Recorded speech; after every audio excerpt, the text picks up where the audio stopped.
Hello guys, तो आज हम लोग करने वाले हैं वोकैबलरी। तो वोकैबलरी में आज हम लोग फोकस करेंगे, जो रूट है वो होनी चाहिए लॉजी।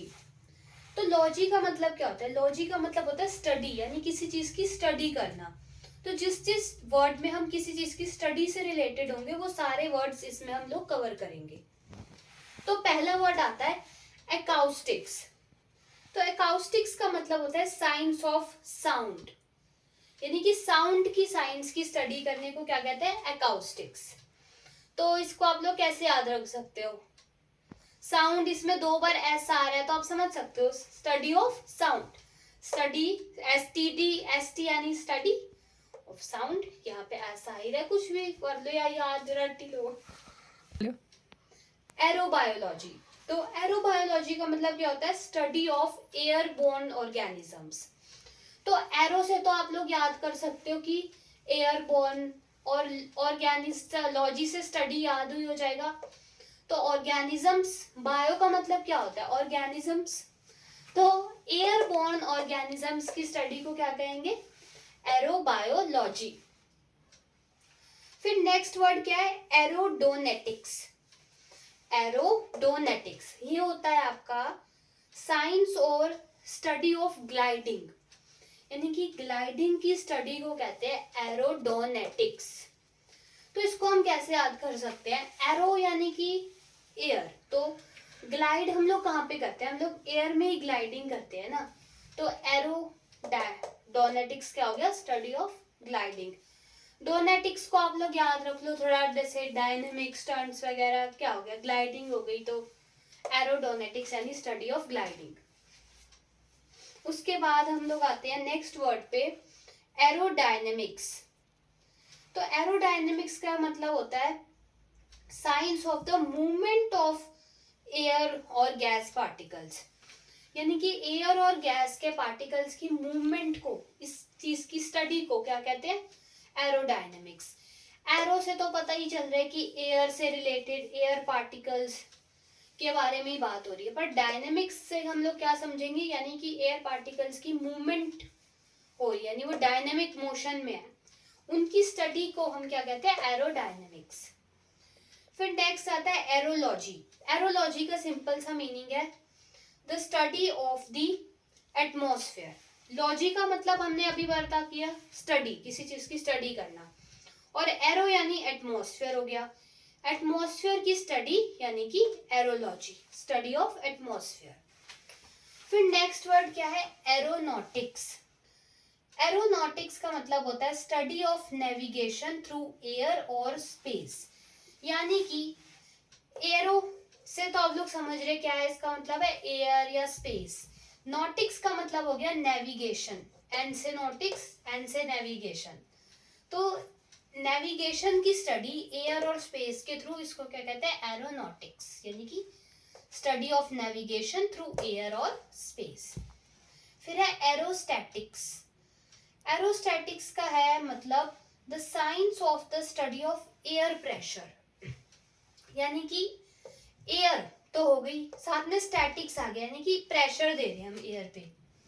एरोस्टैटिक्स, एयर को स्टैटिक करने के लिए क्या करना पड़ेगा? उसको प्रेशर देना पड़ेगा, तभी तो वो पार्टिकल्स पास आएंगे और वो स्टैटिक होंगे। तो एरोस्टैटिक यानी कि एयर प्रेशर की स्टडी को क्या कहेंगे? एरोस्टैटिक्स। फिर है एग्रियोलॉजी। एग्रियोलॉजी क्या होता है? Comparative study of primitive people. Primitive people आपके क्या होते हैं? जो रीति रिवाजों में बहुत ज्यादा मानते हैं, उनको हम लोग कहते हैं प्रिमिटिव। तो उनकी स्टडी को, उनकी कंपैरेटिव स्टडी को क्या कहेंगे हम? उसको हम कहेंगे एग्रियोलॉजी। ठीक है। फिर है एग्रोबायोलॉजी। ये है एग्रियोलॉजी, ये है एग्रोबायोलॉजी, तो दोनों शब्द में फर्क है। ठीक है। एग्रोबायोलॉजी क्या होता है? आपका study of plant nutrition and soil. यहाँ पे एग्रियोलॉजी प्रिमिटिव पीपल की बात कर रहा है। एग्रोबायोलॉजी किस बारे में बात कर रहा है? एग्रीकल्चर से रिलेटेड कुछ बात कर रहा है, यानी कि प्लांट्स के न्यूट्रिशन या सॉइल के न्यूट्रिशन के बारे में ये बात कर रहा है। ठीक है। तो एग्रोबायोलॉजी हो गया स्टडी ऑफ प्लांट न्यूट्रिशन, एग्रियोलॉजी क्या हो गया? प्रिमिटिव पीपल वाली स्टडी। फिर लास्ट एग्रोलॉजी। एग्रोलॉजी होता है एग्रीकल्चरल सॉइल्स की स्टडी। तो ये तीनों सेम सेम दिखने वाले वर्ड है, लेकिन एग्रोलॉजी मतलब प्लांट्स के सॉइल की स्टडी, एग्रोबायोलॉजी मतलब प्लांट्स के न्यूट्रिशन की स्टडी, और एग्रोलॉजी मतलब प्रिमिटिव पीपल की स्टडी। ओके, सो जो नेक्स्ट वर्ड है हमारा वो है एग्रोनॉमिक्स। एग्रोनॉमिक्स का क्या होता है? Study of the productivity of land. Agro तो यानी एग्रीकल्चर में आप समझ ही सकते हैं, एक इकोनॉमिक्स से ही नॉमिक्स निकाला गया है, यानी कि लैंड कितनी प्रोडक्टिविटी दे रहा है, हम इसमें उसकी इकोनॉमी को, फिर जितना प्रोडक्टिव होगा उतनी ज्यादा वो इकोनॉमी जनरेट करेगा ना। तो एग्रोनॉमिक्स का मतलब क्या हो गया? Study of the productivity of the land, यानी कि कितना प्रोडक्टिव लैंड है आपका। तो आप ऐसे याद रख सकते हो कि इकोनॉमी ज्यादा, प्रोडक्टिविटी ज्यादा, इकोनॉमी ज्यादा, तो एग्रोनॉमिक्स। नेक्स्ट वर्ड है आपका एग्रोनॉमी। तो आप कंफ्यूज नहीं होना, ये एग्रोनॉमिक्स है, ये इकोनॉमिक्स वाला नॉमिक्स है, ये एग्रोनॉमी है। एग्रोनॉमी का मतलब क्या होता है? एग्रोनॉमी का बच्चे आपका मतलब study of the scientific farming. Agronomy means study of scientific farming, यानी कि एग्रो तो फार्मिंग से रिलेटेड ही चल रहा है, जहां जहां एग्रो आ रहा है फार्मिंग ही है। नॉमी मतलब साइंटिफिक फार्मिंग की स्टडी को कहते हैं। नेक्स्ट आपका आता है एग्रोस्टोलॉजी। एग्रोस्टोलॉजी यह अलग शब्द है, एग्रोनॉमी से मत मैच करना। एग्रोस्टोलॉजी इसका मतलब होता है स्टडी ऑफ ग्रास। तो आप देख सकते हैं यहाँ पे एग्रोस, एग्रो तो हो गया, साथ में एस और लगा दिया इन्होंने, थोड़ा ग्रॉस टाइप बन रहा है ना, यानी ग्रास, ग्रास की study, study of the grass. फिर आता है नेक्स्ट एनाटॉमी। तो एनाटॉमी तो आप लोगों को पता ही है क्या होती है, बहुत कॉमन वर्ड है। Study of the structure of the body, यानी कि बॉडी के स्ट्रक्चर की स्टडी को एनाटॉमी कहते हैं। फिर नेक्स्ट आता है एंड्रागोजी। एंड्रागोजी होता है स्टडी ऑफ टीचिंग एडल्ट्स, यानी कि एडल्ट्स को पढ़ाने की जो आपकी स्टडी हो गई, साइंस हो गई, उसको हम कहेंगे एंड्रागोजी। ये क्या होता है आपका? एडल्ट्स को टीच करने की साइंस को एंड्रागोजी कहेंगे, ठीक है। तो ये थोड़ा सा डिफरेंट वर्ड है, इसमें आप एग्रीकल्चर वगैरह नहीं लाएंगे, वैसे एग्रीकल्चर वाले खत्म हो गए, एंगना वाले आ गए हैं। तो एंड्रागोजी होता है study of the teaching the adults. फिर नेक्स्ट इधर है एनिमोलॉजी।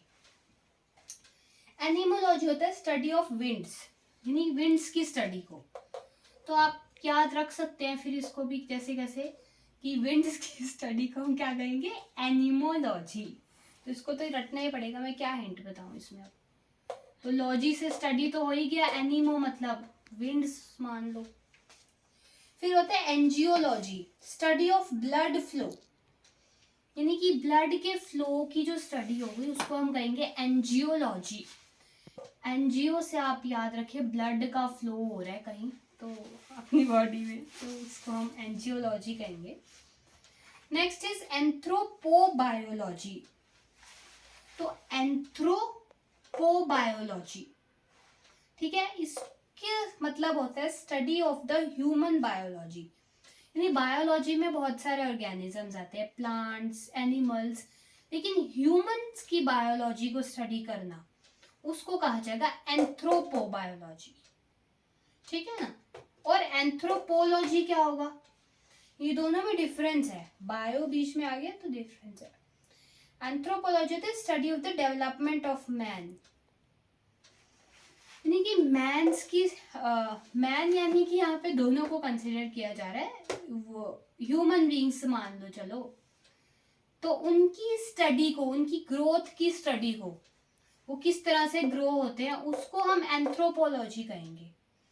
और एंथ्रोबायोलॉजी हो गया एक टर्म हो गया, ह्यूमन्स बायोलॉजी, ह्यूमन्स बायोलॉजी की स्टडी को हम एंथ्रोपोबायोलॉजी कहेंगे। और एंथ्रोपोलॉजी हो गया स्पेशली उनकी ग्रोथ पे जो फोकस कर रही है स्टडी, उसको एंथ्रोपोलॉजी कहेंगे। ये उनकी पूरी बायोलॉजी है, बायो शब्द आ गया तो फुल, ये सिर्फ ग्रोथ पे। और लास्ट वर्ड जो है आपके आज का वो है एपियोलॉजी। एपियोलॉजी है स्टडी ऑफ बीज, बीज यानी मधुमक्खियां, बीज ऑफ यू नो, तो उसको एपियो कहते हैं, एपियो बीज की स्टडी को कहेंगे एपियोलॉजी। Thank you.